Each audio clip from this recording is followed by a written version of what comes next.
Praise the Lord, जय मसीह की। यह वीडियो केवल मसीहियों के लिए बनाया गया है जिन्होंने अपना जीवन प्रभु यीशु मसीह को दिया है।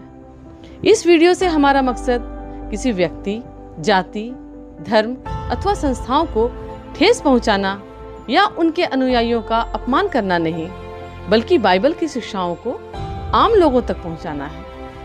मुमकिन है कि बाइबल की ये शिक्षाएं कुछ लोगों की विचारधाराओं से मेल नहीं खाती, अतः उनसे अनुरोध है कि वे खुद को इस वीडियो से दूर रखें ताकि उनकी विचारधाराओं को ठेस न पहुंचे।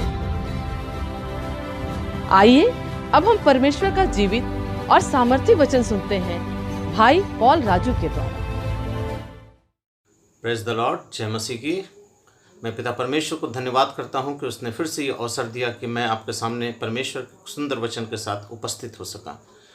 हाँ मेरे प्रियो, जैसा कि हम जानते हैं और जैसा कि हर मसीह ये जानता है कि आज उसके जीवन में जो भी कठिनाइयाँ हैं, जो भी परेशानियाँ हैं, उसके द्वारा अगर वो अपने आप को निकलना चाहता है, उससे निजात पाना चाहता है, उससे उद्धार पाना चाहता है, उससे मुक्ति पाना चाहता है, या यूँ कह लें कि हम एक अपने जीवन में अपने परमेश्वर के नज़दीक जाकर अपने पुराने व्यक्तित्व को ख़त्म करके एक नया मसीही जीवन व्यतीत करना चाहते हैं, तो उसके लिए एक शब्द बाइबल में रखा है कि तुम्हारा उद्धार होगा। हाँ प्रियो, आज मैं आपसे जिस विषय पर बात करने जा रहा हूँ वो है उद्धार का विषय।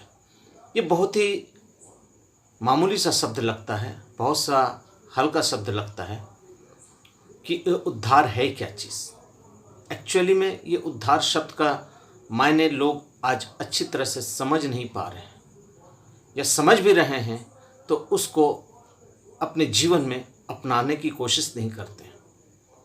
या हम सादे शब्दों में आपसे यूँ कह सकते हैं कि उद्धार का मतलब ये होता है कि जब एक व्यक्ति, जब एक इंसान या कोई भी ऐसा प्राणी, मेरी बात पे गौर दीजिएगा, कोई भी ऐसा प्राणी जब किसी मुसीबत में, जब किसी परेशानी में, जब किसी ऐसी हालत में होता है जहाँ से उसका बच के निकलना नामुमकिन होता है, और उस समय उसके जीवन में कोई ऐसा व्यक्तित्व आता है, कोई ऐसा इंसान आता है जो उसको उस जगह से निकाल लेता है, उस व्यक्ति के लिए वो व्यक्ति जो है वो उसका उद्धारकर्ता बन जाता है। अब मैं आपको एक छोटी सी बात बताता हूँ। एक बकरी का बच्चा ले लें, या एक मुर्गी का बच्चा ले लें, या एक कुत्ते का बच्चा ले लें, कुछ ऐसे, या कोई बकरी को पकड़ लें। कहने का मेरा मतलब है कुछ ऐसे जानवर को ले लें जो किसी गहरे नाली में, या कहीं कीचड़ में, या किसी पानी में, या कहीं ऐसी जगह पर पड़ा रहता है, दबा रहता है, जो वहाँ से लाख कोशिश करने के बावजूद भी अपने आप को वहाँ से आज़ाद नहीं कर पाता है, छुड़ा नहीं पाता है, और लास्ट में वो अपने आप को समझता है कि अब मैं यहीं मर जाऊंगा, यहीं मेरा दम निकल जाएगा। लेकिन दर हकीकत होता क्या है कि वहाँ कोई ऐसा आ जाता है जो उसको उस जगह से बचा कर निकाल देता है। हम अक्सर देखते हैं, टीवी में देखते हैं, न्यूज़ में देखते हैं, और अपने घर के आसपास भी हम देखते हैं। इस परिस्थिति को जब वो इंसान अपने जीवन में होता हुआ देखे तो उसको कैसा लगेगा। प्रियो, आज हम जो मनुष्य हैं, आज हम सब मनुष्य कहीं ना कहीं, किसी न किसी रूप से हम पाप के बंधन में दबे हुए हैं। कहीं ऐसी जगह में बैठे हुए हैं जहां से मैं अपने आप को लाख कोशिश करूं फिर भी मैं अपने आप को निकाल नहीं पा रहा हूं। मैं लाख कोशिश करता हूं लेकिन मुझसे कुछ ऐसी गलतियां हो ही जाती हैं जो मैं ना चाहते हुए पर भी कर देता हूं। हाँ प्रियो, बात मैं उसी की कर रहा हूँ कि जब कोई इंसान के जीवन में कोई ऐसा उद्धारकर्ता आ जाता है, जब वो उसको उस जगह से निकाल लेता है, जब उस परिस्थिति से, उस जीवन से उसको मोड़ देता है, तब वो मनुष्य उसका उद्धारकर्ता बन जाता है। मैं आपको दिखलाना चाहता हूँ वचन, मत्ती 1:21 में वचन कहता है, मरियम से स्वर्गदूत आके कहता है कि तू पुत्र जनेगी, तो उसका नाम यीशु रखना, क्योंकि वह अपने लोगों का उनके पापों से उद्धार करेगा। प्रियो, आज ये उद्धार शब्द हर एक जाति के अंदर है। मैं ईसाइयों की बात नहीं कर रहा हूँ, हर एक जाति के अंदर ये उद्धार का नाम है। कोई इसे मोक्ष कहता है, कोई इसे उद्धार कहता है, कोई परित्राण कहता है, कोई कुछ कहता है, कोई नजात कहता है। तो कहने का मतलब हर शब्द का मायने एक ही है कि हमको उद्धार मिलना है। आज ऐसा कोई भी व्यक्ति नहीं है जो ये ना चाहता हो कि मैं मोक्ष ना पाऊं। आप हिंदू समाज में देख लीजिए, आज कितने लोग जाने किस किस परिस्थिति में होकर भी ऊंची ऊंची जगहों पर, ऊंची ऊंची पहाड़ियों पर, नदी नालों को पार करके मीलों मील पैदल चलकर अपने उस भगवान को, जिसको वो अपना भगवान समझते हैं, उसके ऊपर जल चढ़ाने जाते हैं, उसके सामने मत्था टेकने जाते हैं, नदियों में नहाते हैं। क्यों? क्योंकि उनके नदी में नहाने से शायद उनके पाप क्षमा हो जाएंगे। शायद ऐसा ही उनका सोचना है। तो कहने का मेरा मतलब है, हर आदमी चाहे वो जहाँ भी हो, हर कोई चाहता है मुझे मोक्ष मिल जाए। हाँ प्रियो, हर व्यक्ति चाहता है हमें मोक्ष मिल जाए, हमें उद्धार मिल जाए। हर इंसान मरने से पहले ये ज़रूर कहता है, हे भगवान, हे प्रभु, हे अल्लाह, हे मालिक, हमारे सारे पापों को क्षमा कर दे। उस वक्त उसको याद आता है कि उसने जो गुनाह किए हैं उसके लिए मुझे माफ़ी की आवश्यकता है। लेकिन अपने जीते जी अपने परमेश्वर से, अपने भगवान से ये मांगना नहीं जानते कि भगवान, ये प्रभु, या मालिक, ये ईश्वर, ये प्रभु, मुझको तू क्षमा कर और मैं अपने पुराने जीवन को, पुराने व्यक्तित्व को छोड़ना चाहता हूँ। क्योंकि वचन कहता है वो पुत्र जनेगी और तू उसका नाम यीशु रखना। आपको मैं बता देता हूँ कि यीशु शब्द का ही अर्थ होता है उद्धारकर्ता। हाँ प्रियो, यीशु शब्द का अर्थ होता है उद्धारकर्ता। और आज इस जगत में मेरा यीशु हमारा उद्धारकर्ता बनकर ही आया।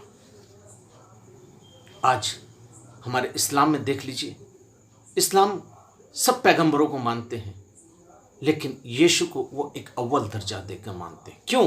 क्योंकि उनका कहना है ईसा इस्लाम आमद के दिन में इस दुनिया में फिर आएंगे। हम मसीह भी यही कहते हैं कि यीशु मसीह आने वाला है, वो अपने लोगों को लेने के लिए आने वाला है। लेकिन लेने के लिए आने वाला है तो किनको लेने को आने वाला है? कूड़ा कचड़ा को लेने आएगा, या उनको लेने आएगा जो रात भर बैठ के अपने घरों के अंदर गंदी गंदी फिल्में देखते हैं? वो उनको लेने आएगा जो अपने माँ बाप को सताते हैं? वो उनको लेने आएगा जो झूठ, चोरी, फरेब और तरह तरह की वेश्यावृत्ति में और तरह तरह के कुकर्मों के अंदर बैठे? उनको लेने आएगा। मेरा यीशु उनको लेने आएगा जो उसके रूप में, जो उसके योग्य होंगे और उसके दुल्हन के रूप में होंगे। प्रभु उसको लेने के लिए आएगा, अपने लोगों को लेने आएगा। वचन कहता है कि वो पुत्र जनेगी, तो उसका नाम यीशु रखना, क्योंकि वह अपने लोगों को लेने आएगा। आज आपका रिश्ता उसके साथ कैसा है, ये आपको पहले सोचना पड़ेगा। आप उसके साथ कैसे रिश्ते में बंधे, ये पहले आपको सोचना पड़ेगा।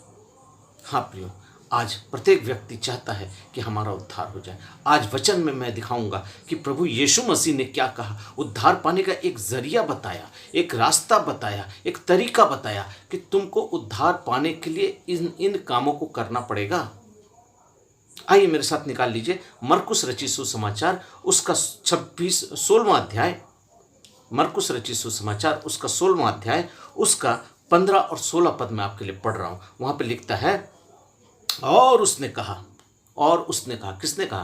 प्रभु यीशु मसीह ने। और उसने कहा, तुम सारे जगत में जाकर सारी सृष्टि के लोगों को सुसमाचार प्रचार करो। आज हमारा ये फर्ज बनता है कि मैं इस पृथ्वी पर सारे लोगों को सुसमाचार प्रचार करूं।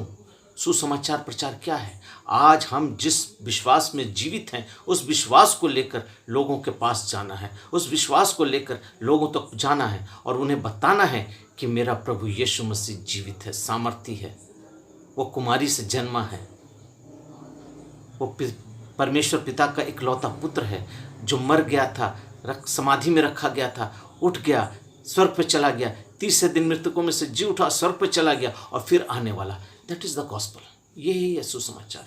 मेरा यीशु जिंदा है।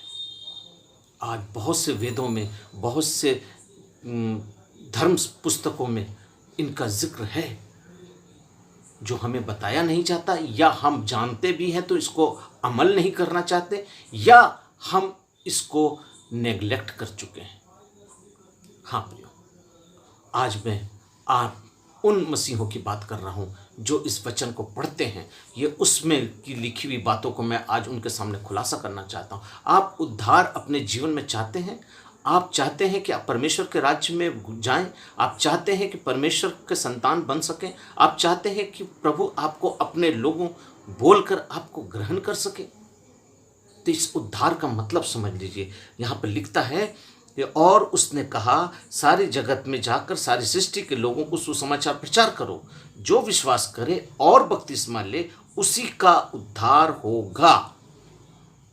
जो विश्वास करे और बपतिस्मा ले उसी का उद्धार होगा, परंतु जो विश्वास ना करे वह दोषी ठहराया जाएगा। आप विश्वास करते हैं? बहुत से लोग कहते हैं कि मैंने तो विश्वास किया है।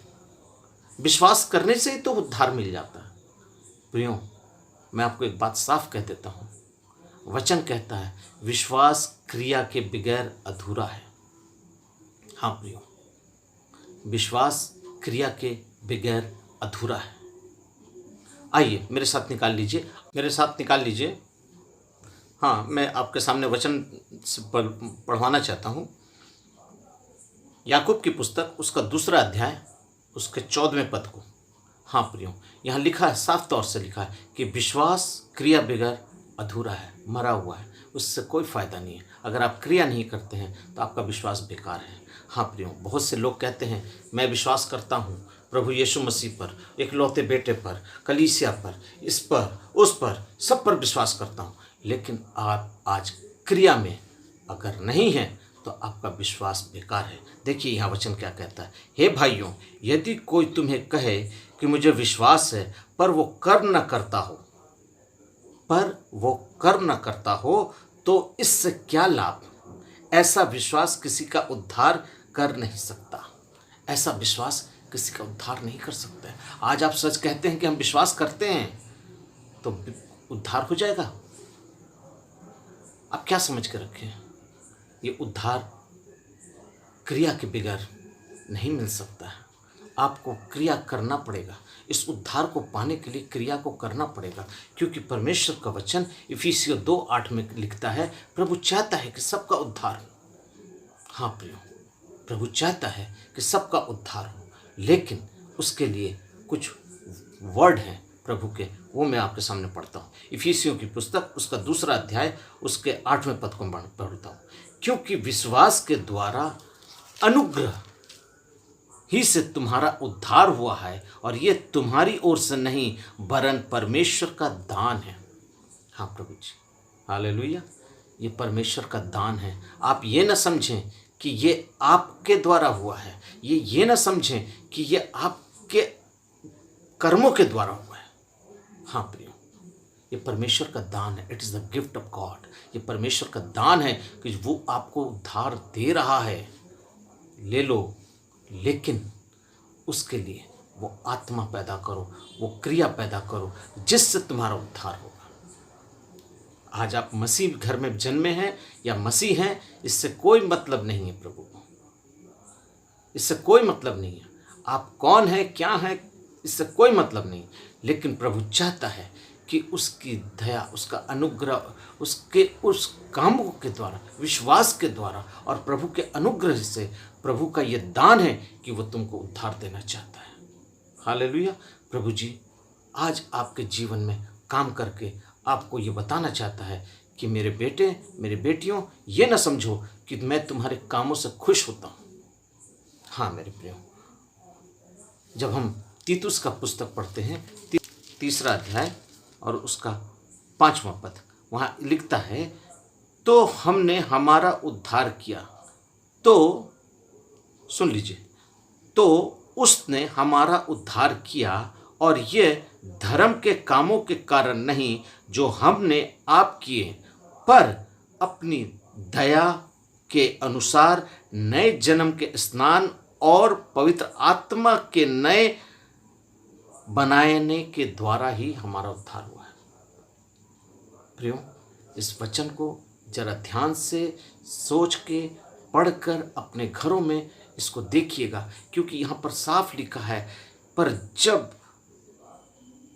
लिखा है तो उसने हमारा उद्धार किया, और यह धर्म के कामों के कारण नहीं जो हमने आप किए। ये हमारे धर्म के काम नहीं। आप क्या समझते हैं? आपके धर्म के कामों के द्वारा आपका उद्धार हो जाएगा? आप क्या समझते हैं? आप कलीसिया में जाकर बड़े बड़े दान दे देंगे, दशवांश दे देंगे, और बड़ी बड़ी सभाओं को प्रेजेंट कर देंगे, बहुत बड़े प्रचारक हैं, बहुत बड़ी कलीसिया है, लेकिन याद रखिए आपके धर्म के कामों से आपका उद्धार नहीं होगा। क्योंकि परमेश्वर का वचन कहता है, ये तुम्हारे आप किए पर अपनी दया के अनुसार नए जन्म के स्नान और पवित्र आत्मा के हमें नया बनाने के द्वारा हुआ है। पवित्र स्नान मतलब जिसका जिक्र परमेश्वर ने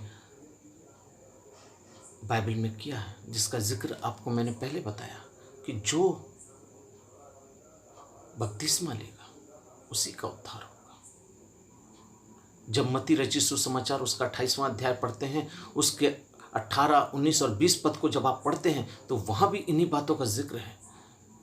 उसने अपने चेलों से कहा कि जाओ सारी सृष्टि के लोगों को सुसमाचार प्रचार करो, जो विश्वास करें उन्हें पिता, पुत्र और पवित्र आत्मा के नाम से बपतिस्मा दो। आज हमारे लिए एक उद्धार का मार्ग है। उस मार्ग में हमें चलकर अपने प्रभु तक पहुंचना है। बपतिस्मा के बगैर आप स्वर्ग राज्य में प्रवेश नहीं कर सकते। हाँ प्रिय, ये एक रास्ता है जो प्रभु ने हमें दिखाया। लेकिन मैं आपको बता देता हूँ कि इस उद्धार के पीछे प्रभु चाहता है कि हर एक का उद्धार हो जाए और हर एक कोई अपने परमेश्वर के नज़दीक आ जाए। क्योंकि प्रेरितों के काम उसका 4 अध्याय उसके 12वें पद में लिखता है, स्वर्ग के नीचे और मनुष्यों के बीच में और कोई नाम नहीं है। आज आप सोचते होंगे कि हमारा उद्धार किसी व्यक्ति के द्वारा हो जाएगा। कोई बड़ा पास्टर मेरे सर पर हाथ रख के दुआ कर देगा, कोई अभिषेक पास्टर मेरे सर पर हाथ रख के दुआ कर देगा, हमें स्वर्ग राज्य मिल जाएगा। आप ये समझते हैं कि आज हम बड़ी कलीसिया के सदस्य हैं, शायद हमारा उद्धार हो जाएगा। शायद आप ये समझ रहे हैं कि आज मैंने बड़े बड़े अच्छे अच्छे काम किए हैं, मैंने प्रभु का सुसमाचार प्रचार किया है, मैंने बहुत प्रभु के अंदर बहुत अपनी सेवकाई को दी है, मेरा उद्धार हो जाएगा। ये उद्धार नहीं है मेरे प्रियो। उद्धार पाने के लिए आपको प्रभु के साथ अपना जीवन उसके योग्य बनना होगा। और वचन कहता है कि वो अपने लोगों का पहले आपका और उसका अपना कनेक्शन बना लीजिए। मेरा वीडियो है, मेरे चैनल्स में जब आप जाएंगे सब्सक्राइब करेंगे तो वहाँ बपतिस्मा के बारे में मैंने वीडियो डाल रखा है, आप उसको सुनिए। उसमें बपतिस्मा के संबंध में मैंने बताया है। क्योंकि ये बपतिस्मा कोई मामूली चीज़ नहीं है, ये उद्धार का एक रास्ता है। आज बहुत सी कलीसियाओं के अंदर ये कंट्रोवर्सी है, बहुत सी कलीसियाओं के अंदर ये गलत विचार है, गलत संदेश है बपतिस्मा को लेकर। लेकिन आप याद रख लीजिए, बगैर बपतिस्मा के आप स्वर्ग राज्य नहीं जा सकते। क्योंकि परमेश्वर का वचन साफ शब्दों में कहता है कि जो जल और आत्मा से ना नहाए वो स्वर्ग राज्य में प्रवेश नहीं कर सकता। आइए मैं उस वचन को आपके सामने पढ़ देता हूँ, जो पाया जाता है यूहन्ना रचित सुसमाचार उसका 3रा अध्याय। यूहन्ना रचित सुसमाचार उसका 3रा अध्याय और उसके 5वें पद को मैं पढ़ रहा हूँ, सुन लीजिए। यीशु ने उत्तर दिया, मैं नहीं बोल रहा हूँ, यीशु ने उत्तर दिया कि मैं तुमसे सच सच कहता हूँ। क्या कहता हूँ? मैं तुमसे सच सच कहता हूँ कि जब तक कोई मनुष्य जल और आत्मा से ना नहाए वो परमेश्वर के राज्य में प्रवेश नहीं कर सकता। आज आप जल से नहाना है अर्थात बपतिस्मा लेना है, और आत्मा से भी नहाना है, जो परमेश्वर का पुत्र प्रभु यीशु मसीह आपको देगा। जब आपके जीवन में उद्धार आएगा तो परमेश्वर का आत्मा आपको खुद ब खुद इस चीज़ को दे देगा जिसको आप यहाँ पढ़ रहे हैं, जिसको मैं पढ़ रहा हूँ, जिसको कहते हैं पवित्र आत्मा का बपतिस्मा। जो जल और आत्मा से ना नहाए, जल से आप नहा लेंगे, लेकिन पवित्र आत्मा से नहलाने वाला वो यीशु है। क्योंकि यूहन्ना ने कहा कि मैं तो तुम्हें पानी से बपतिस्मा देता हूँ, लेकिन मेरे बाद जो आने वाला है वो तुम्हें आग से और पवित्र आत्मा से बपतिस्मा देगा। हालेलुया। प्रियो, आज मैं आपके सामने इस उद्धार के विषय में जो बातें कर रहा हूँ वो मैं बैठे बैठे अभी सोच ही रहा था कि आज मैं क्या बोलूँ। परमेश्वर का आत्मा ने कहा तुम जिस चीज़ को पाए हो उस चीज़ को लोगों तक पहुँचाओ, अर्थात आपने जिस उद्धार को पाया है उस तक लोगों को पहुँचाओ। क्योंकि आपकी सेवकाई भी यही है कि जाओ सारी सृष्टि के लोगों को सुसमाचार प्रचार करो, जो विश्वास करे और बपतिस्मा ले उसी का उद्धार होगा। प्रियों, अंत का समय है, प्रभु चाहता है कि प्रत्येक व्यक्ति का उद्धार हो जाए। इफिसियों में मैंने पढ़ा 2 और 8 में, ये परमेश्वर का दान है, वो गिफ्ट है, प्रभु देना चाहता है। लेने वाले आप हैं कि नहीं, आप तैयार हैं कि नहीं, आप उस योग्य हैं कि नहीं। क्योंकि परमेश्वर का वचन कहता है कि वह अपने लोगों के अपने पापों से, उनके पापों से उद्धार करने आएगा। आज हम जिस पाप में पड़े हुए हैं, जिस परंपरा में पड़े हुए हैं, जिस गलत फहमी में पड़े हुए हैं, जिस तरीके के सिद्धांतों में पड़े हुए हैं, आज उस सिद्धांतों के अंदर आप खोज के देखिए, क्या उस सिद्धांतों के द्वारा आपका उद्धार हो रहा है? क्या समझ रहे हैं? क्या आज आपके किसी पास्टर के सामने जाकर अपने पाप स्वीकार कर लेने से आपके पाप क्षमा हो जाते हैं? कहाँ है बाइबल में? बताइए, बाइबल में कहाँ लिखा हुआ है? क्या हम किसी ऐसी जगह पर जाएं जहां पर हम जाकर किसी मूर्त के सामने मोमबत्ती अगरबत्ती जलाएं और सोचें कि हमारा उद्धार हो गया, हम बच गए? आप विश्वास करते हैं, मैं विश्वास करता हूं कि आप विश्वास जरूर करते हैं, नहीं तो आप उस जगह पर उस क्रिया को नहीं करने जाते। लेकिन ये क्रिया जो है, ये क्या क्रिया के द्वारा आपका उद्धार हो रहा है? कभी इसका आकलन कीजिए अपने जीवन में। हाँ प्रियो, कभी अपने इसके बारे में आप अपने बारे में सोचिए। क्योंकि परमेश्वर का वचन कहता है कुछ ऐसी चीज़ें हैं जिनके द्वारा उद्धार नहीं है। यशाया 45 में आपके लिए पढ़ना चाहता हूँ। हाँ प्रियो, जब हम यशाया 45 पढ़ रहे हैं तो आप देखिए वहाँ क्या लिखता है परमेश्वर का वचन। यशाया 45 उसका 20 पद क्या कहता है? कहता है, हे जाति जाति से बचे हुए लोगों, इकट्ठा होकर आओ, एक संग मिलकर निकट आओ, और वह जो अपनी लकड़ी की बेदी खोदी हुई मूर्तों से फिरते हैं और ऐसे देवता से जिनसे उद्धार नहीं हो सकता प्रार्थना करते हैं, वो अज्ञानी हैं। हालेलुया। प्रियो, आप जिस चीज़ में अपना उद्धार खोज रहे हैं, जिस चीज़ में अपनी मुक्ति को खोज रहे हैं, जिस जगह आप अपने अनंत जीवन को खोज रहे हैं, वो वहाँ पर नहीं मिलेगा। आप वचन में आइए, वचन को पढ़िए, वचन में खोजिए और तब जानिए कि वचन क्या कहता है। ये ब्रदर पॉल राजू नहीं कह रहे हैं आपसे, ये परमेश्वर का जीवित वचन कह रहा है कि आपका उद्धार इन सब चीज़ों में नहीं है। आप अगर खोजते हैं किसी ऐसी जगह पर कि आप वहाँ पर उद्धार पालेंगे, तो नहीं मिलेगा। मैं फिर से ये पद आपके लिए पढ़ रहा हूँ, जरा ध्यान से सुनिए। वहाँ लिखता है, हे जाति जाति से बचे हुए लोगों, जाति जाति से बचे हुए लोगों जो बच गए हैं, जिनका उद्धार नहीं हुआ है, जो अब तक उद्धार की लालसा में बैठे हैं, उनके लिए ये बात हो रही है कि हे जाति जाति के बचे हुए लोगों, इकट्ठा होकर आओ, एक संग मिलकर निकट आओ, वह जो अपनी लकड़ी की खोदी हुई मूर्तों से फिरते हैं, जो अपनी लकड़ी की खोदी हुई मूर्तों से फिरते हैं और ऐसे देवता से जिनसे उद्धार नहीं हो सकता है प्रार्थना करते हैं, वो अज्ञानी हैं। इनसे उद्धार नहीं हो सकता, वो अज्ञानी हैं, क्योंकि उनका ज्ञान शैतान ने खराब कर दिया। वो बांध दिए गए, वो बंधन में हैं, क्योंकि शैतान ने उनको जकड़ रखा है। वो आज़ाद नहीं, वो अपने पाप के बंधन में, परंपरा के बंधन में गलत क्रियाओं के बंधन में, गलत संदेशों के माध्यम से और गलत सिद्धांतों के माध्यम से आज वो बंधे हुए हैं। इसके 21वें पद को भी मैं पढ़ता हूँ।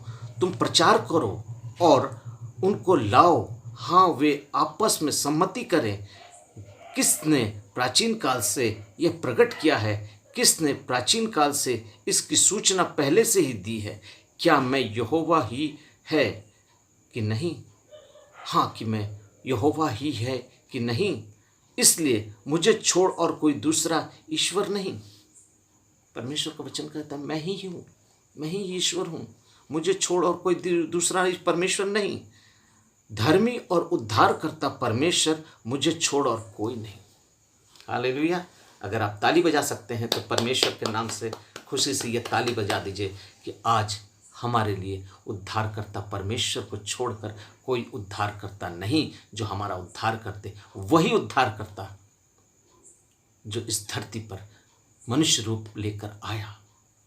यूहन्ना 1:14 में लिखता है वो शरीर में आया, अर्थात वचन देहधारी हुआ और मनुष्यों के बीच में डेरा किया, परंतु उसने उनको ना जाना। हालेलुया। बाइबल बहुत साफ शब्दों में अपने बातों को रखता है, बशर्त हम उसको पाने के लिए, उसको पढ़ने के लिए, उसको सोचने के लिए, उसको समझने के लिए परमेश्वर का आत्मा आपको मिलता है या नहीं मिलता है। प्रियो, आज आप किस खोज में हैं और किस जगह पर हैं जहां से आप अपने उद्धार को खोजते हैं? इसके 18वां पद को भी मैं आपके लिए पढ़ देता हूं, सुन लीजिए। क्योंकि यहोवा जो आकाश का सृजनहार है वही परमेश्वर है, उसी ने पृथ्वी को रचा और बनाया, उसी ने आपको स्थिर किया, उसने उसे सुनसान में से निकाल कर बसाया, परंतु बसने के लिए रचा है। वही यूं कहता है मैं यहोवा हूं, मेरे सिवाय दूसरा और कोई नहीं। आज आप किस परमेश्वर के पास जाकर अपने उद्धार को खोज रहे हैं? किस परमेश्वर के पास जाइए। अगर उसके द्वारा उद्धार हो सकता है तो खोज लीजिए, लेकिन मेरा वचन कहता है उस परमेश्वर के सिवा कोई उद्धार करता इस पृथ्वी पर नहीं है, जो हमें पाप के दलदल से, बीमारी से, रोग से, संकट से और परेशानी से, हर तरह की बला से निजात देने के लिए इस धरती पर आया। प्रियो, ये उद्धार का शब्द जो है बहुत आसान लगता है, लोगों को समझने में बहुत सीधा लगता है, बट इसका मतलब बहुत गहरा है। आज आप उद्धार खोज रहे हैं, उद्धार पाने की लालसा रखते हैं, विश्वास करते हैं और कहते हैं विश्वास के द्वारा ही तो सब कुछ होता है, मैं विश्वास करता हूँ मेरा उद्धार हो गया। लेकिन आपने क्रिया में आज तक क्या किया? मेरे यीशु मसीह को, जो परमेश्वर का पुत्र था, कुंवारी से जन्मा, पवित्र आत्मा के द्वारा गर्भ में आया, परमेश्वर का पुत्र होकर इस धरती पर आया, उसने भी तो आकर बपतिस्मा लिया। उसको क्या जरूरत पड़ी थी इस धरती पर आकर बपतिस्मा लेने की? क्यों वो गलील से यरदन तक पैदल चलकर आया? क्यों यूहन्ना के पास आया? और आकर क्या कहता है? यूहन्ना ने कहा मैं तो तेरे जूती खोलने के योग्य नहीं। उसने कहा अब तो ऐसा ही होने दे, क्योंकि इसी रीति से सारी धार्मिकता को पूरा करना है। जब इस हवाले को आप देखेंगे, मत्ती अध्याय में देख लीजिए, उसके 13वें पद से देख लीजिए, मत्ती 3:13 में आप देख लीजिए इस बात को। इस साफ शब्दों में लिखा है अब तो ऐसा ही होने दे, क्योंकि इसी तरीके से इसी धार्मिकता को पूरा करना, ये हमारे लिए धार्मिकता है। उद्धार कमाना हमारी धार्मिकता है। प्रभु चाहता है कि हम सबका उद्धार हो, लेकिन उद्धार कैसे होगा ये सब नहीं जानते हैं। सबका उद्धार नहीं होगा, मैं आपको फिर कह रहा हूँ, सबका उद्धार नहीं होगा, क्योंकि परमेश्वर ने उनको चुनकर अपने लिए अलग करके रखा है, अपने लिए बना कर रखा है, और उसी के द्वारा ही उनका उद्धार होता है। और प्रभु नहीं चाहता है कि सबका उद्धार हो जाए। आइए मैं आपके लिए पढ़ देना चाहता हूँ, क्योंकि आप ये समझ रहे होंगे कि जो मसीह हैं और विश्वास करते हैं उनका उद्धार हो गया है या उद्धार हो जाएगा। मैं उनकी बात कर रहा हूँ, मैं अन्य जातियों की बात नहीं करता। जो मूर्ति पूजक हैं मैं उनकी बात नहीं करता। जो परमेश्वर के वचन को न पढ़ते हैं, न जानते हैं, न सीखने की कोशिश करते हैं। मैं उनकी बात नहीं कर रहा, मैं उनकी बात कर रहा हूँ जो वचन पढ़ते हैं लेकिन परमेश्वर के वचन पर अमल नहीं करते हैं। दुख की बात यह है, शायद आज मेरा संदेश थोड़ा कड़ा लग रहा है, लेकिन सच्चाई यही है कि परमेश्वर के वचन को पढ़ने के बाद अगर आप अमल नहीं करते हैं तो आप ये मत समझिए कि आपका उद्धार हो गया है। परमेश्वर कहता है सबका उद्धार नहीं हो सकता है। मैं नहीं कह रहा हूँ, ये वचन कह रहा है कि सबका उद्धार नहीं हो सकता है। आइए मैं आपके लिए पढ़ देता हूँ। पहला कुरिन्थियों उसका 10वां अध्याय उसके 1 से लेकर 5 पद तक मैं आपके लिए पढ़ना चाहता हूँ, लेकिन मैं पढ़ूंगा थोड़े ही, लेकिन हवाला मैंने आपको दे दिया है 1 से 5 तक। पहला कुरिन्थियों 10 1 से 5 तक। वहाँ लिखता है, हे भाइयों, मैं नहीं चाहता कि तुम इस बात से अनजान रहो कि हमारे सब बाप दादों ने बादल के नीचे थे और सब के सब समुद्र के बीच से पार हो गए, और सब ने बादल में और समुद्र में मूसा का बपतिस्मा लिया, और सब ने एक ही आत्मा का भोजन भी किया, और सब ने एक ही आत्मा का जल भी पिया, क्योंकि वे सब आत्मिक चट्टान से पीते थे जो उनके साथ साथ चलती थी, और वह चट्टान मसीह था। परंतु परमेश्वर उनसे भी बहुतों को प्रसन्न ना हुआ, इसलिए वे जंगल में ढेर हो गए। प्रियो, आज आप सोच लीजिए, आप आत्मिकता में हैं, अच्छी कलीसियाओं में हैं, प्रभु में बढ़ रहे हैं, विश्वास में हैं। परमेश्वर का वचन कहता है तुम्हारे बाप दादों ने उस मूसा का बपतिस्मा लिया। बहुतों को तो ये नहीं पता है कि बाइबल में कितने प्रकार के बपतिस्मे का जिक्र है। प्रियो, मैं बता दूं, जब बात चल रही है तो मैं बता देता हूँ, ये मूसा का बपतिस्मा वो बपतिस्मा है जो लाल समुद्र में मूसा को परमेश्वर ने इस्राएलियों को देकर पार करवाया था। ये वो बपतिस्मा है, मूसा का बपतिस्मा। और एक है नूह का बपतिस्मा, जो जल प्रलय के समय में सिर्फ 8 प्राणियों के द्वारा बच गए थे। और यहाँ मूसा के बपतिस्मे में आप इस्राएलियों को बच के निकलते हुए देख रहे हैं। ये उस समय की बात हो रही कि उनको लेकर प्रभु निकाला, लाल समुद्र पार करवाया, मन्ना दिया, चट्टान से पानी पिलाया। वो चट्टान मेरा यीशु था, उसको सब प्रकार की भरपूरी दी। दिन में बादल का खंभा और रात में अग्नि का खंभा, परमेश्वर उसके साथ साथ चलता था। वचन कहता है कि जब फिरौन की सेना उनके पीछे लगी हुई थी तो बादल सामने से उठकर पीछे जाकर फिरौन की सेना और इस्राएलियों के बीच में जाकर खड़ा हो गया। हाँ प्रियो, आज जब शैतान हमें पकड़े हुए हैं, जकड़े हुए हैं, परेशानियों में है, आज प्रभु आपको उद्धार करना चाहता है। आज आपको प्रभु वहां से निकालना चाहता है। आज प्रभु आपको बचाना चाहता है उस दलदल से, उस पाप से, उस गिरी हुई हालत से, उस परिस्थिति से जहां से आप ये सोच रहे अब नहीं निकल सकते। आप बीमार हैं, रोगी हैं, परेशान हैं, पैसा खर्च कर करके आपका आर्थिक अवस्था खराब हो गया है, आपका शरीर खराब हो गया है, आपके बच्चे आपको छोड़कर चले गए हैं, आप अपने में परेशान हैं। याद रखिएगा, परमेश्वर हर तरीके से आपको निकालेगा।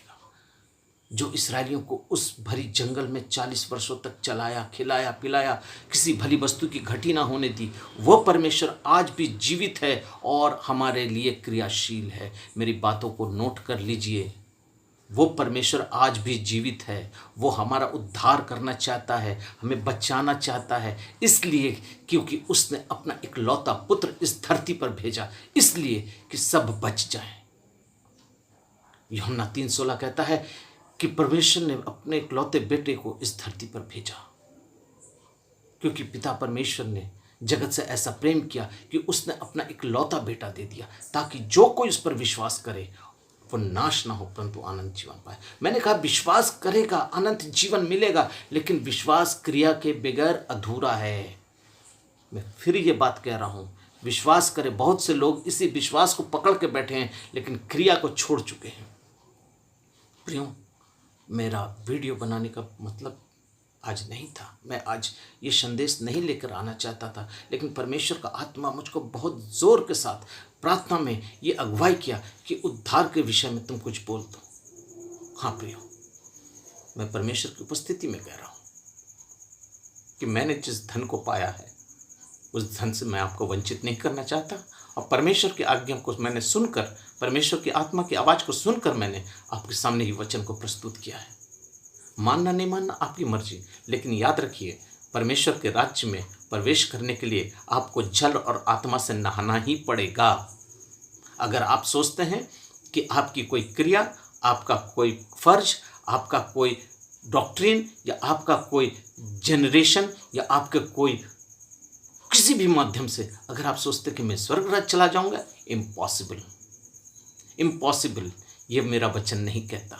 मेरा वचन यही कहता है कि जो जल और आत्मा से ना नहाए वो स्वर्ग राज्य में प्रवेश नहीं कर सकता। आपको पहले जल से नहाना पड़ेगा। प्रियो, बपतिस्मा लेना ना लेना ये आपकी मर्जी, लेकिन मैं आपको ये बात बताना मांगता हूँ, आपको बपतिस्मा के संबंध में अगर वीडियो देखना है, स्टडी सुनना है, तो बहुत से प्रभु के दास लोग हैं, लेकिन हकीकत में मैं आपको बता दूं, बपतिस्मा शब्द मेरे यीशु के जीवन से ही उत्पन्न हुआ। वो इस धरती पर आया और बपतिस्मा लेकर धार्मिकता को दिखलाया, और आज हम जो बपतिस्मा लेते हैं वो प्रभु यीशु के नाम से बपतिस्मा लेते हैं। उसने कहा, जाओ सारी सृष्टि के लोगों को सुसमाचार प्रचार करो, जो विश्वास करे उन्हें पिता, पुत्र और पवित्र आत्मा के नाम से बपतिस्मा दो। आज आप किस नाम से बपतिस्मा लेना चाहते हैं? मत लीजिए। मैंने बहुतों को ये संदेश फिजिकली दिया, बहुतों को बात हुई, बहुतों ने माना, बहुतों ने नहीं माना। मानना नहीं मानना आपके पास है, लेकिन मेरा वचन जो कहता है मैं वो आपको सामने रख रहा हूँ। हाँ प्रियो, समय बहुत थोड़ा है, वक्त बहुत कम है, क्योंकि मेरा यीशु आने वाला है। तैयार हो जाइए, अपने मसालों में तेल भरकर उस 5 राज और कुंवारियों के समान मत रहिए कि जब तेल खत्म होने लगे तो फिर दर दर दर दर ढूंढते रहोगे कि मुझे तेल मिल जाए। आज परमेश्वर का वचन इस तेल के रूप में आपके जीवन में आना चाहता है। आज आप अपने जीवन में इस तेल को अपनी मशालों में भर लें और अपने जीवन के ज्योतिमय जीवन को बना लें, क्योंकि दूल्हे के आते समय आप उसके योग्य बन सकें, उस 5 कुमारी को समान हो सकें जो दूल्हे के साथ घर में प्रवेश करें। मैं इस विषय पर बाद में किसी दिन आपको एक वीडियो बना कर दूंगा, लेकिन मैं अभी फ़िलहाल इतना ही कह रहा हूँ, अपने आप को तैयार कर लें। मेरा यीशु आने वाला है। बपतिस्मा नहीं लेंगे, आपका जीवन कुछ नहीं होगा। आप मसीह समाज में जिंदा रहेंगे, पैदा होंगे, मर जाएंगे, दफना दिया जाएगा, पादरी साहब आएंगे, आपको दफना देंगे, काम खत्म।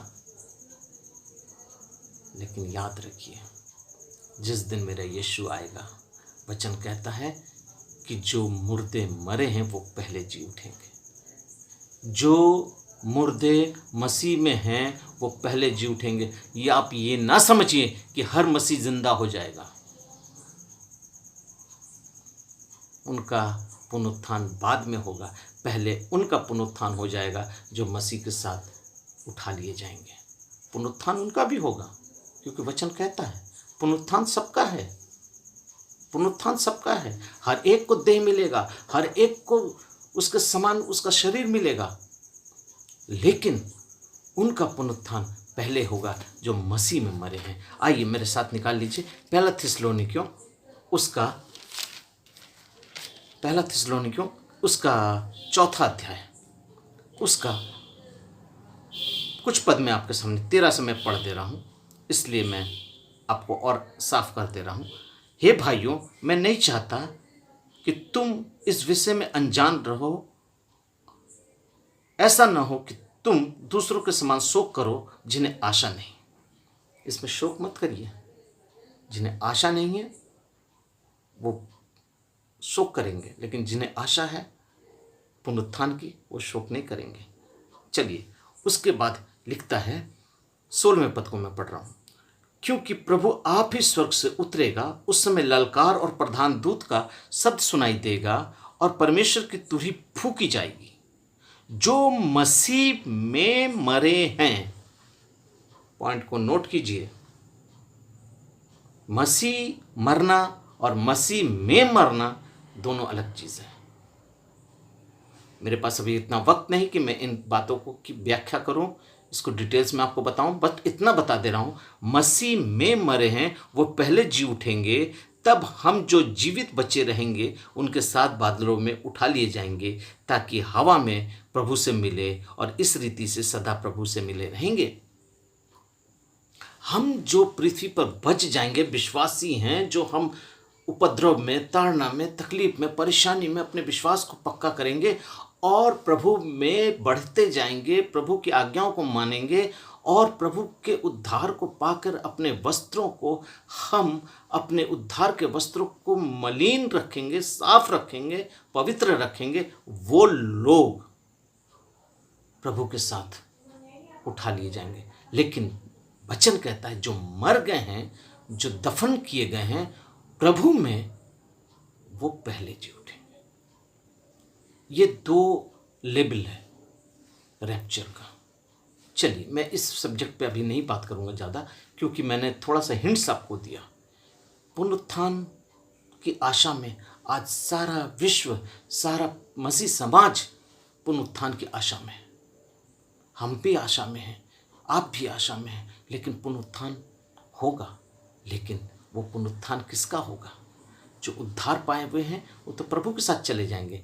लेकिन जो पुनरुत्थान प्रभु हमें दिखाता है, जो पुनरुत्थान प्रभु हमें दिया है, वो पुनरुत्थान, उसके आगमन में हम प्रभु के साथ जाएंगे। वो पुनरुत्थान को हम आशा में रहते हैं।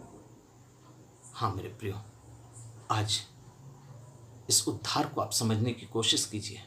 अगर आप ये चाहते हैं कि इसी धरती पर, इसी जीवन में आप सिर्फ आशा रखते हैं, तो आप बेकार रहें। इस पृथ्वी पर, इस पृथ्वी की चीज़ों से, इन पृथ्वी पर की लालसाओं में अगर आप अपना जीवन व्यतीत करते हैं, तो ये आपके लिए उत्तम नहीं है। आप जब इस संसार की चीज़ों से अपनी आशा रखते हैं ना, तब ये संसार की चीज़ें आपसे यहीं भर की आशा रखती है।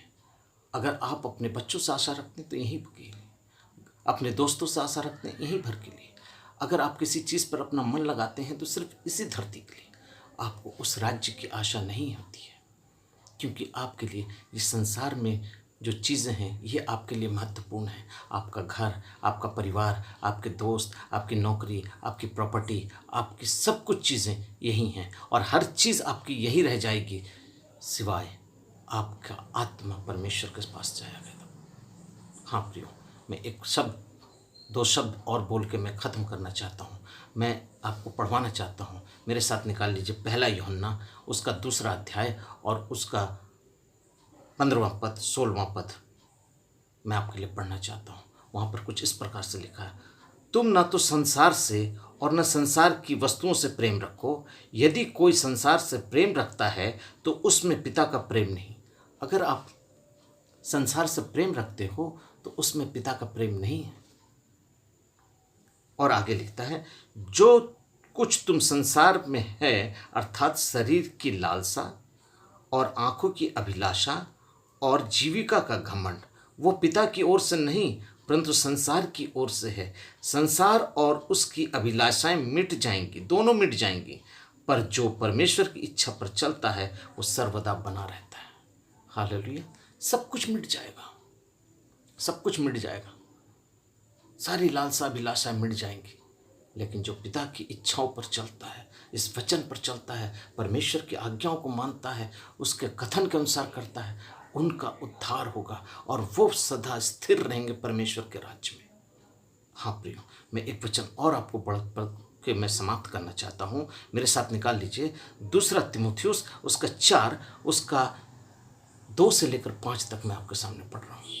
मैं इसलिए वचन दे रहा हूँ कि काहे कि बहुत लोग इस वचन से वंचित हैं और लोग इधर उधर की बातों से आपका ध्यान भटकाकर तरह तरह की कहानी और अन्य अन्य बातों की ओर लगाते हैं। और आज हमारा मसीह समाज भी जो है इन्हीं बातों की ओर अपनी कानों को लगाता है और परमेश्वर के वचन से अपने आप को दूर कर लेता है।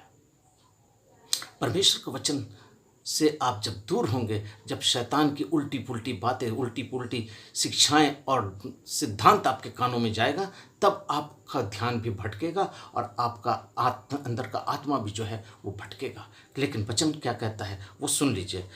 मेरे साथ निकाल लीजिए 2 तीमुथियुस उसका 4 अध्याय उसका 2 पद से मैं पढ़ रहा हूँ कि तुम वचन का प्रचार कर, समय और असमय तैयार रहे, सब प्रकार की सहनशीलता और शिक्षा के साथ उल्हाना दे। मेरी बातों को आप गलत मत समझिएगा। मेरी बातों से अगर तकलीफ पहुंचती है तो माफ़ कीजिएगा, क्योंकि परमेश्वर का वचन ये साफ शब्दों में कहता है कि उल्हाना दे, समझा, शिक्षा दे। क्यों? क्योंकि ऐसा समय आएगा जब लोग खरा उपदेश ना सुन सकेंगे। ये जो प्रचार ये बहुत खरा है और सटीक है। बहुतों ने मुझसे कहा कि ब्रदर आपका प्रचार बहुत कड़वा है, बहुत सटीक है, बहुत अंदर तक जाता है, एकदम गूदे गूदे को छेद देता, अंदर से आत्मा को हिला देता। हमने कहा बस यही तो हम चाहते हैं कि आपका आत्मा अंदर से हिल जाए और आप परमेश्वर को जान जाएं कि परमेश्वर का वचन क्या कहता है। आज बहुत से ऐसे मसीह लोग हैं, मसीह समाज है, मसीह परिवार है, ऐसे लोग हैं कुछ जिनको बाइबल का अध्याय नहीं पता है, वचन नहीं पता है। पुराने नियम को नए नियम में खोजते हैं, नए नियम को पुराने नियम में खोजते हैं। किस पुस्तक के बाद कौन सी पुस्तक है ये तक उनको पता नहीं। बाइबल में कितनी किताबें हैं ये तक उनको पता नहीं है। लेकिन मसीह हैं, कलीसिया में जाते हैं, समय असमय खड़े हो जाते हैं। बड़ा दिन, नया साल, गुड फ्राइडे, प्रभु भोज, ये सब उनके लिए अहम बातें हैं। इन सब दिनों में उनकी उपस्थिति अनिवार्य है। लेकिन परमेश्वर का वचन कहता है क्योंकि ऐसा समय आएगा जब लोग खरा उपदेश न सुन सकेंगे, पर अपनी कानों की खुजली के कारण अपनी अभिलाषाओं के अनुसार अपने लिए बहुत से उपदेशक बटोर लेंगे। अपनी लालसा, अपनी अभिलाषाओं के कारण बहुत से उपदेशक बटोर लेंगे। ये पास्टर सही बोल रहा है, ये आशीष का वचन दे रहा है। तेरे घर में आशीष आएगी, रुपया आएगा, बैंक बैलेंस भर जाएगा, तू गाड़ी खरीद लेगा, तेरा बंगला बन जाएगा, तुमको परमेश्वर ऐसी आशीष देगा, वो अपने खत्तों से तुम्हें भर देगा। तो ये और वो दुनिया भर की चीज़ों को बताएगा। क्यों? जो संसार की चीज़ें हैं, संसार के लिए हैं, वो उन्हीं बातों को बतलाएगा जो यहाँ तक ही सीमित है। आपको सब चीज़ प्रभु देगा, सब देगा। रुपया, पैसा, धन दौलत, ऐश आराम, शोहरत, इज्जत, मान सम्मान सब मिलेगा आप प्रभु के साथ रहोगे तो। लेकिन वो सब यहाँ की चीज़ें हैं। लेकिन अगर आप उद्धार नहीं पाए हो, आपके जीवन में उद्धार नहीं आया है, तो आप परमेश्वर के राज्य में प्रवेश नहीं कर पाओगे। प्रियो, बहुत सही शब्द सुन रहे हैं आप। अगर आप उद्धार नहीं पाए हैं, आपने अपने वस्त्र को परमेश्वर के लहू से धोकर पवित्र नहीं किया है, तो आप परमेश्वर के राज्य के वारिस नहीं बन सकते। क्योंकि वो आप अपनी कानों की खुजली के कारण अपने लिए बहुत से उपदेशक बटोर लेंगे। क्यों? क्योंकि वो कहते हैं पादरी साहब आप बहुत कड़ा प्रचार करते हैं, कलीसियाओं को ठोकर लगता है, इस तरीके का डॉक्ट्रिन प्रचार मत कीजिए। मुझको बहुत सी कलीसियाओं में टोका गया कि ब्रदर आप जब आते हैं प्रचार करते हैं तो डॉक्ट्रिन पर प्रचार मत करिए। हाँ प्रियो, इस तरीके का बात कलीसिया का पास्टर मुझसे कह रहा है कि आप डॉक्ट्रिन का प्रचार मत करिए। इट इज सेम कि आज आप कह रहे कलीसिया के अंदर मुझको बाहर निकल के कि ब्रदर आप डॉक्ट्रिन का प्रचार मत करिएगा, मेरे यहाँ कभी आइएगा तो। मैंने कहा मैं आपके यहाँ कभी नहीं आऊँगा। अगर परमेश्वर लाएगा भी तब भी मैं आकर डॉक्ट्रिन का ही प्रचार करूँगा। ये सिद्धांत है, मसीह सिद्धांत है। ये उद्धार हमारा अमूल्य भाग है जो हमें परमेश्वर देना चाहता है, जिसको हम लेना चाहिए हमें। लेकिन अपनी कानों की खुजली के कारण अपने लिए बहुत से उपदेशक बटोर लेंगे। आज जो आशीष का वचन आपको देंगे आप उनको प्रिय मानेंगे, लेकिन जो आपको खड़ा उपदेश देंगे, आपकी दुखती जख्म पे हाथ रखेंगे, जो आपके पके हुए फोड़ों को फोड़ देंगे, काट देंगे, आप कहेंगे ये डॉक्टर खराब है, ये डॉक्टर खराब है। क्यों? क्योंकि इसने मेरे फोड़े को तोड़ दिया, काट दिया, फाड़ दिया। पर जब तक आपके अंदर का फोड़ा फटेगा नहीं, उसमें मवाद निकलेगा नहीं, उसके अंदर मलहम काम करेगा नहीं। मैं प्रभु को धन्यवाद देता हूं कि उसने मुझे इस योग्य बनाया है, उसने मुझे इस योग्य बनाया है कि आज मैं आपसे इन बातों को कर रहा हूँ। क्यों? क्योंकि मैं बिना तैयारी के आपके सामने बैठा हूँ। इस समय परमेश्वर का आत्मा मुझको शब्द दे रहा है और मैं उस शब्द को आपके सामने रख रहा हूँ। वो हवाला दे रहा है, मैं आपके सामने उन हवालों को रख रहा हूँ। मैं कोई नोट्स नहीं बनाता, मैं कोई स्टडी तैयार नहीं करता। जब परमेश्वर का आत्मा मुझसे बात करता है, मुझको जहन में आता है, मैं उन बातों को लेकर आपके सामने प्रस्तुत हो जाता हूँ। हाँ मेरे प्रियो, और आगे लिखता है, उसका चौथा पद भी मैं पढ़ रहा हूँ। और अपने कान सत्य की ओर से फेर कर कथा कहानियों में लगाते हैं। हाँ प्रियो, हमारे उद्धार को रोकने में इन कथा कहानियों का बहुत बड़ा योगदान है। आज बहुत सी कलीसियाँ हैं, सिर्फ परमेश्वर के चमत्कार, परमेश्वर की आशीष, परमेश्वर का अनुग्रह, परमेश्वर का ये सब कुछ देंगे, लेकिन कभी भी ये नहीं कहेंगे कि तुम मूर्ति पूजा मत करो। कभी ये नहीं कहेंगे तुम्हारा ये बपतिस्मा सही नहीं है, तुम गलत हो, तुम ऐसा कर रहे हो, तुम ऐसा करते हो, ये वचन में नहीं है, ये गलत है, तुम इस काम को करते हो, ये गलत है, ऐसा कर लो। कभी आपको उस रास्ते से रोकेंगे नहीं। क्यों? कि चर्च का पादरी कहता मैं क्या कर सकता हूं।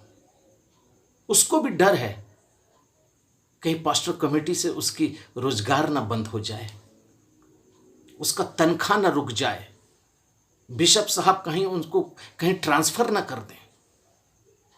सब डरे हुए हैं, इस डर से बैठे हुए हैं कहीं मेरा कुछ बिगड़ न जाए। चलो 1 घंटे का तो हफ्ते में प्रचार करना है, चलो आशीष का ही वचन बोल के निकल जाऊं।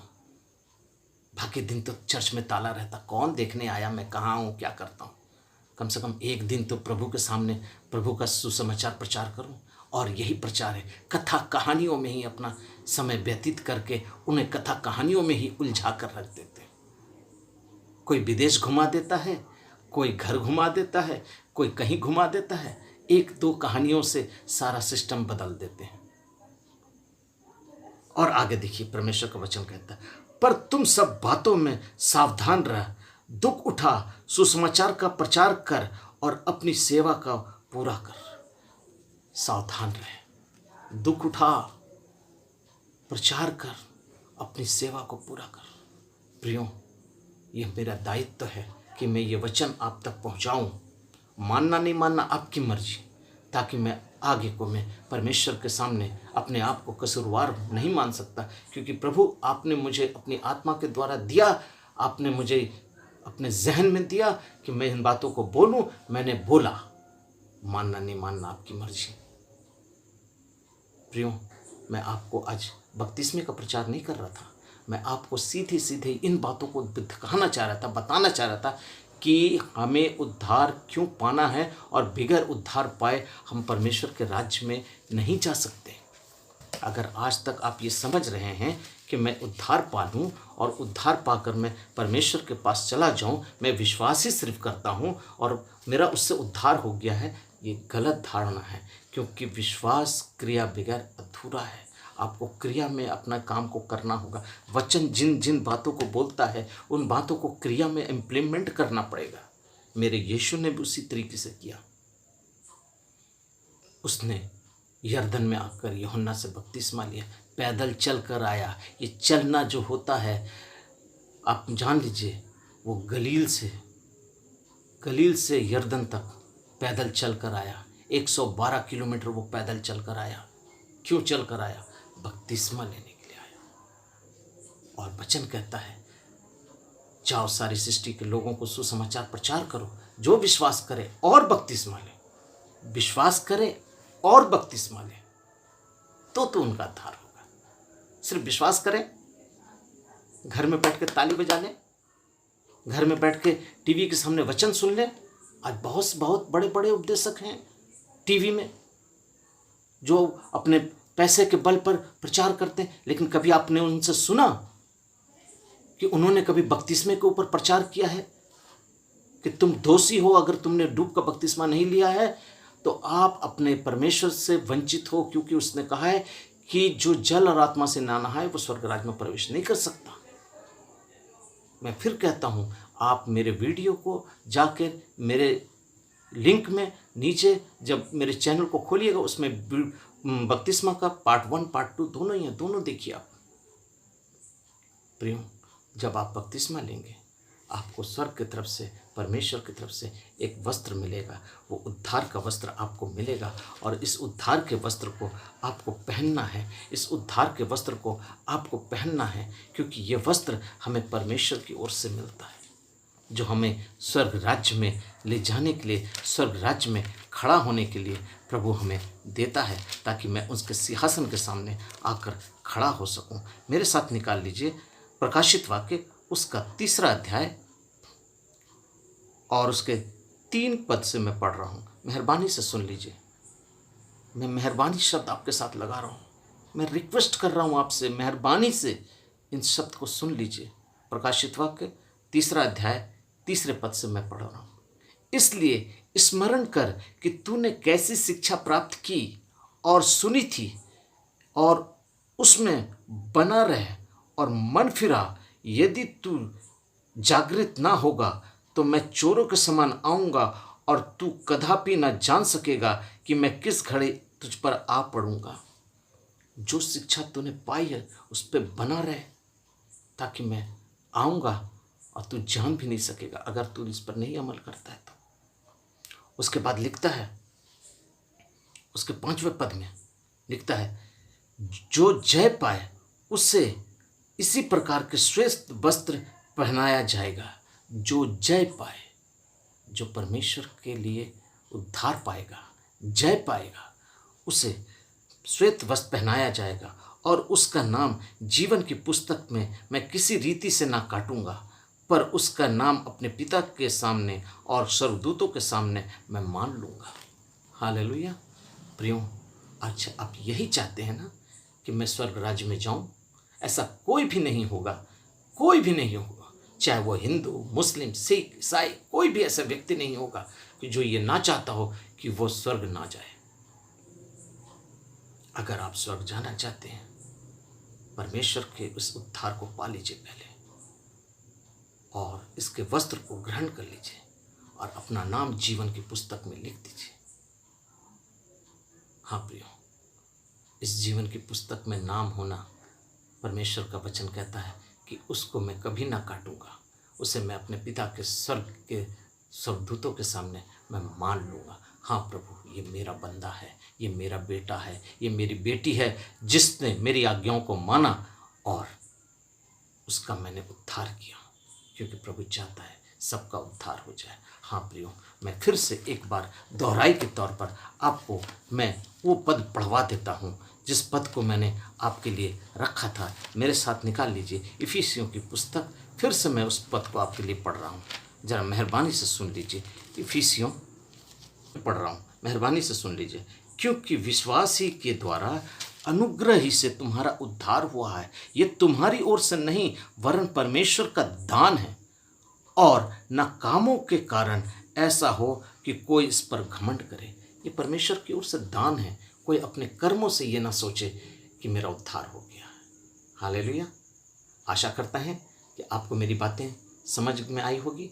अगर ना समझ में आई, वीडियो के लास्ट में मेरा नंबर है, आप मुझसे बात कर सकते हैं, और अगर चाहें तो इसको ना भी मान सकते हैं, क्योंकि मैंने अपने परमेश्वर की आज्ञा को माना और ये वचन आप तक पहुंचाया ताकि मैं उसके राज्य में छोटा ना हो जाऊं। आइए हम सब प्रार्थना करें और परमेश्वर के उन आत्माओं के लिए प्रार्थना करें जो आज तक इस उद्धार से वंचित हैं, क्योंकि परमेश्वर ने उनके लिए भी एक रास्ता तैयार किया है और इस उद्धार के द्वारा ही वो स्वर्ग राज में प्रवेश कर सकें। Thank you Jesus. धन्यवाद प्रभु परमेश्वर पिता प्रभु जी, हम आपका धन्यवाद करते हैं प्रभु जी। इस वचन के द्वारा आपने हमसे बातें की प्रभु जी। हाँ, हमारे इस एक एक जन को सुनने वालों को प्रभु तो आशीष कर प्रभु जी। अभी तक प्रभु जी जो लोग प्रभु जी तेरे इस उद्धार से वंचित हैं प्रभु जी, आपके वचन से वंचित है प्रभु जी, आपके सही उद्देश्यों के द्वारा अपने जीवन को व्यतीत नहीं कर रहे हैं प्रभु जी, प्रभु तो उनके जीवन में काम कर प्रभु, आशीष कर। वो घर परिवार, वो बच्चे, वो स्त्री, वो पुरुष, हर एक जन बच जाए प्रभु जी, वो कलीसियाएं बच जाएं प्रभु जी। आज जो गलत संदेश, गलत उपदेश और गलत क्रियाओं के माध्यम से प्रभु जी अपने लोगों को भरगलाए रखी हैं प्रभु जी, प्रभु तू आशीष कर प्रभु। ये तेरा वचन है प्रभु जी, मैं बोलने वाला हूँ सिर्फ प्रभु जी, शब्द देने वाला तू है मेरा परमेश्वर।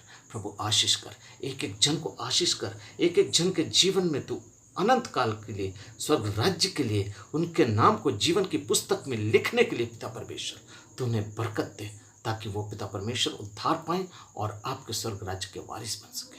प्रभु आशीष कर। मैं ये प्रार्थना अपने उद्धारकर्ता मुक्तिदाता प्रभु यीशु मसीह के नाम से, यस डैडी, आपके इकलौते बेटे प्रभु यीशु मसीह के नाम से मांगता हूँ। दया से सुन और ग्रहण कर। आमीन आमीन।